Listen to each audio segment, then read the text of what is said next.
P Wasif, ഈ ലഹരിക്കാരെ ഷൈൻ ചെയ്യാൻ സർക്കാർ അനുവദിക്കില്ല എന്ന് ഇപ്പോൾ തെളിയുകയാണല്ലോ. എത്ര വലിയ പ്രമുഖനാണെങ്കിലും രക്ഷപ്പെടാൻ പോകുന്നില്ല, ഷൈൻ ചെയ്യാൻ അനുവദിക്കില്ല എന്ന സന്ദേശമാണോ ഇപ്പോൾ ഈ ഷൈൻ ടോം ചാക്കോയുടെ അറസ്റ്റിലൂടെ തെളിയുന്നത്?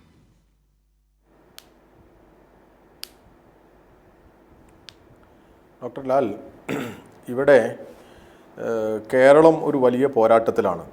നമ്മുടെ ലോകത്ത് തന്നെ ഇപ്പോൾ ലഹരി ഉപയോഗം വലിയ രീതിയിൽ വർദ്ധിച്ചു എന്നുള്ളതാണ് ആധികാരികമായിട്ടുള്ള കണക്കുകളെല്ലാം. അതൊക്കെ നമ്മൾ നിരവധി തവണ പരിശോധിച്ചതാണ്, നമ്മളതിനെക്കുറിച്ചൊക്കെ ചർച്ച ചെയ്തതാണ്.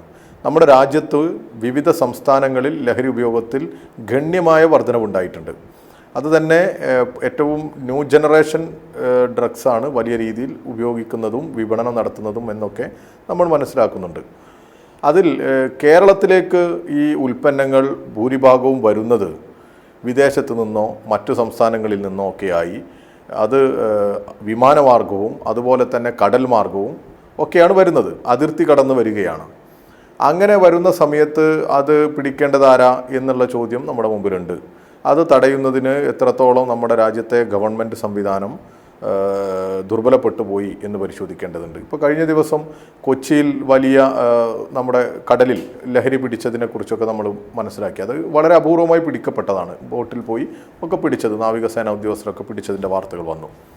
അപ്പോൾ ഞാൻ പറഞ്ഞു വരുന്നത്, അങ്ങനെ പുറത്തുനിന്ന് വ്യാപകമായ ലഹരികൾ വരുന്നുണ്ട്. അത് ഇവിടെ മാത്രമല്ല, നമ്മുടെ രാജ്യത്തുടനീളം ഈ ലഹരി ഉപയോഗമുണ്ട്. പക്ഷേ നമ്മുടെ കേരളം ഒത്തൊരുമിച്ച് കഴിഞ്ഞ ദിവസം മുഖ്യമന്ത്രി പ്രഖ്യാപിച്ചതുപോലെ നമ്മൾ വളരെ ജാഗ്രതയോടുകൂടി ഈ ലഹരി എന്ന വിപത്തിനെതിരെയുള്ള പോരാട്ടത്തിലാണ്. നാടാകെ ആ പോരാട്ടത്തോടൊപ്പം നിൽക്കുകയാണ്. അവിടെ ഏതെങ്കിലും ഒരു വ്യക്തി, ഇപ്പോൾ നിങ്ങൾ നേരത്തെ പറഞ്ഞ സിനിമാ നടൻ, വെള്ളിത്തിരയിൽ തിളങ്ങി നിൽക്കുന്ന ആളാവട്ടെ, ആരുമാകട്ടെ, ആ ലഹരി ഉപയോഗത്തിലും അതുപോലെ തന്നെ ലഹരി വിപണനത്തിലും പങ്കെടുക്കുന്നവരെ അതിൽ നിന്ന് പുറകോട്ട് കൊണ്ടുവരാൻ, അവരെ നിയമത്തിന് മുമ്പിൽ കൊണ്ടുവരാൻ, അവർക്കെതിരെ നടപടികൾ സ്വീകരിക്കാൻ ഒന്നും ഒരു തടസ്സമല്ല എന്ന് കേരളം പ്രഖ്യാപിച്ചു കഴിഞ്ഞു.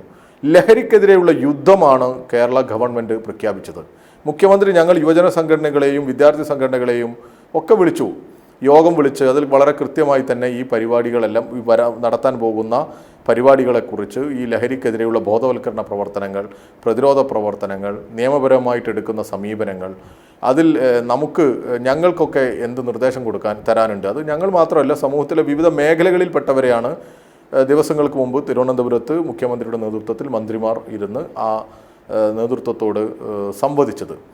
അങ്ങനെ ഒരു പുതിയ പദ്ധതിയായി, ഒരു പുതിയ സംവിധാനത്തിൽ കേരളത്തിലെ ലഹരി ഉപയോഗവും അതിൻ്റെ വിതരണവും ഒക്കെ തടയാൻ, ആ ചെയിൻ പൊട്ടിക്കാൻ ഏറ്റവും കാര്യക്ഷമമായി ഗവൺമെൻറ് നേതൃത്വം കൊടുക്കുന്ന, അതും എല്ലാവരുടെയും പിന്തുണയോടുകൂടി, ഒരു ഗവൺമെൻറ്റോ പോലീസോ എക്സൈസോ മാത്രമൊന്നും തീരുമാനിച്ചാൽ, അല്ലെങ്കിൽ അങ്ങനെ തീരുമാനിച്ച് പുറപ്പെട്ടാൽ തടയുന്നതിൻ്റെയൊക്കെ അപ്പുറത്താണ് ഈ ഒരു സംവിധാനം. നമുക്കറിയാം, ഓരോരുത്തരും ഉൽപ്പാദിപ്പിക്കുന്നതും വിതരണം ചെയ്യുന്നതും ഉപയോഗിക്കുന്നതൊക്കെ നമ്മൾ കണ്ടു. ഇപ്പോൾ ഡാർക്ക് വെബിലൂടെയുള്ള വിപണനം 315 കോടിയുടെ ഡോളറാണ്, 315 കോടി ഡോളർ ആയിട്ടുണ്ട് ലോകത്ത് കഴിഞ്ഞ 3 വർഷത്തിനിടയിൽ വിപണനം നടന്ന ലഹരി വസ്തുക്കൾ എന്നാണ് പറയുന്നത്. എൻ്റെ അർത്ഥം വിവിധ മാർഗങ്ങളിലൂടെ ഇത് വിപണനം നടക്കുന്നുണ്ട്. അപ്പോൾ കൂട്ടായ്മയിൽ ഒത്തൊരുമിച്ച് നാടാകെ ഒരു പ്രതിരോധ പ്രവർത്തനത്തിന് നേതൃത്വം കൊടുക്കുകയാണ്. അതിന് ഗവൺമെൻറ് നേതൃത്വമായി നിൽക്കുകയാണ്. ആ ഗവൺമെൻറ്റിന് മുമ്പിൽ ഏതെങ്കിലും വ്യക്തികൾ എന്താവുന്നില്ല, ഒരു തടസ്സമാകുന്നില്ല. വ്യക്തികളോ ഏതെങ്കിലും വിഭാഗമോ ആരുമാവട്ടെ, കൃത്യമായ നടപടി ഉണ്ടാകും, അന്വേഷണം ഉണ്ടാകും, നിയമത്തിൻ്റെ വഴിക്ക് പോകും എന്നുള്ള സൂചനകളാണ് നമുക്ക് കിട്ടിക്കൊണ്ടിരിക്കുന്നത്. ആരോ ആവട്ടെ, അത് ആ ലഹരി ഉപയോഗത്തെ, ലഹരി വിപണനത്തെ തടയുക എന്നുള്ള ആത്മാർത്ഥമായ സമീപനമാണ് കേരളത്തിൽ നടന്നുകൊണ്ടിരിക്കുന്നത്. അതിൻ്റെ സൂചന തന്നെയാണ് ഇപ്പോൾ നമ്മളുടെ നാട്ടിൽ. തീർച്ചയായും വസീഫ്, ഞാൻ തിരിച്ചു വരാം.